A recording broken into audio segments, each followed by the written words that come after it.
সুদ এরকম জনপ্রিয়তা হয়ে গেছে বাংলাদেশের মানুষের মধ্যে, সুদের কথাই বলা যায় না। 16 বছর সুদের কথা যারাই বলছে তারাই কিন্তু চাকরিচ্যুত হয়েছে রে ভাই।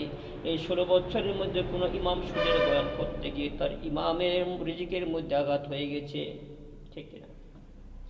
16 বছর যারা ঘুষের বয়ান করেছে তাদের মঞ্চ থেকে নামিয়ে দেওয়া হয়েছে এবং বলা হয়েছে অন্যদিকে কোনো ওয়াজ করা যাবে না, সরাসরি কোরআন হাদিস থেকে ওয়াজ করেন। তাহলে রব্বে কারিম বলতেছে ইয়ামহাকুল্লাহুর রিবা ওয়া ইউরবিস সাদাকাত, এখানে সুদের কথা বলা আছে কিনা বলেন? ইয়ামহাকুল্লাহুর রিবা ওয়া ইউরবিস সাদাকাত, রব্বে কারিম বলতেছে সুদ মানুষকে ধ্বংস করে এবং সদকা করলে দান করলে ভালো কাজ করলে সমস্ত কাজ করলে মানুষকে আল্লাহ রাব্বুল আলামিনের রহমত মানুষ এগিয়ে যায়। ও মুসলমান, তাহলে দেখুন আজকে সুদের প্রচলন কিরকম বাংলাদেশের মধ্যে যে সমস্ত এনজি সংস্থাগুলো আছে, হয়তো বা ওদের গায়ের মধ্যে কথাগুলো আমার লাগতে পারে, কিন্তু আমি যদি কথা না বলি তারা আমার গায়ের মধ্যে জাহান্নামের আগুনগুলো লেগে যাবে রে ভাই। ও ভাই, আপনার পা ধরে বলি, কখনোই সুদ খাবেন না, ঘুষ খাবেন না। সুদের ব্যাপারে সর্বোচ্চ কথা আসছে কোরআন শরীফের মধ্যে আসছে। ও ভাই, যে সমস্ত ব্যক্তিরা সুদের ব্যবসা করে, যারা সুদের উপর টাকা দেয়, যে ব্যক্তি দিল তার উপর আল্লাহ রাসূলের লানত হবে, যে ব্যক্তি নিল তার উপর আল্লাহ তাআলার লানত, রাসূলের লানত, যে লেখলো, যে কেরানিগিরি করে লেখালেখি করে তার উপর লানত, যারা সুদের সাক্ষী দেয় তারও কিন্তু লানত। এই চার ব্যক্তির উপর সুদের চার প্রকার ব্যক্তির উপর রব্বে কারিমের লানত এবং রব্বে কারিমের রাসূলের লানত আছে।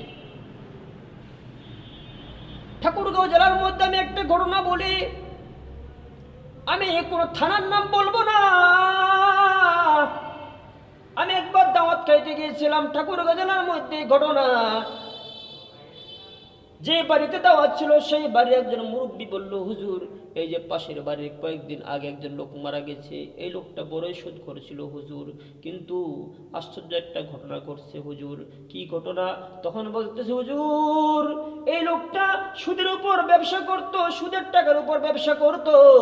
এই লোকটা যখন মারা গেল, মৃত্যুর কয়েকদিনের ঘটনা, 6-7 দিনের মধ্যে দেখা গেছে তার কবরটার উপর বারবার কুকুরে হামলা করে, শিয়ালে হামলা করে। আমরা গ্রামের কিছু মানুষ গেলাম কবরকে দেখার জন্য। আল্লাহ, যাইয়া দেখি কবরটা ছিদ্র হয়ে গেছে, আর ছিদ্র দিয়ে তাকায় দেখলাম কবরের মধ্যে লাশ নাই, কবরের ভিতরে কোনো লাশ নাই। কবরটা ভাটার আগুনে যেরকম মাটিগুলো জ্বলে যেরকম আংরা হয়ে যায়, কবরের ভিতরে অংশগুলো জ্বলে জ্বলে সব কয়লা হয়ে পড়ে গেছে। আল্লাহর বান্দা, পা ধরে বলি, আল্লাহর গোলাম, পা ধরে বলি, সুদের সঙ্গে জড়িত থাকিস না, সুদের ব্যবসা করিস না, জীবন ধ্বংস হয়ে যাবে। দেখতে পাচ্ছ মনে হয় বাড়তেছে না, বাড়ে না, কমে, কপালটা ফুইরা যায়। যারা সুদ এবং ঘুষ নিয়ে জীবন যাপন করবে ওদের জীবনে কখনোই সফলতা আসবে না। ওদের সন্তানগুলো দেখবা বিভিন্ন রকম প্রতিবন্ধীমূলক সন্তানগুলো জন্ম হয়, ওদের উপর আল্লাহ তাআলা লানত। এজন্য মুসলমান বলি, রব্বে কারীম তোমাদের খুব ভালোবাসে, রব্বে কারীমের এই ভালোবাসার মূল্য দাও। একটা বার যদি তুমি সুদকে তওবা করতে পারো, যদি ঘুষ থেকে তওবা করতে পারো, তার রব্বে কারীম বলতেছে, কুল ইয়া ইবাদিয়াল্লাযীনা আসরাফু আলা আনফুসিহিম লা তাকনাতু মির রাহমাতিল্লাহ।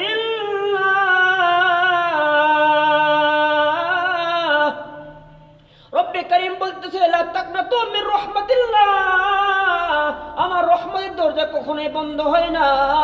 আয় বান্দা, একবার সিজদা কর, সিজদার মধ্যে সুবহান রাব্বিয়াল আলা পড়তে পড়তে 2 ফোঁটা চোখের পানি ছাইরা দে।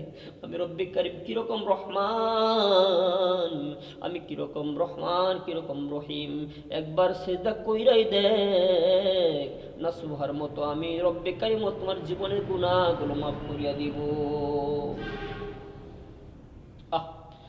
اے خدا میرے ستار العیوب، میرے مولا میرے غفار الذنوب، بتا ہم کو तेरे राह किस तरफ है, तेरे राह पर चला हमको खुदाया जुल्मती दिल दूर कर दे ऐ खुदा नूर ईमान दिल में भर दे ऐ खुदा।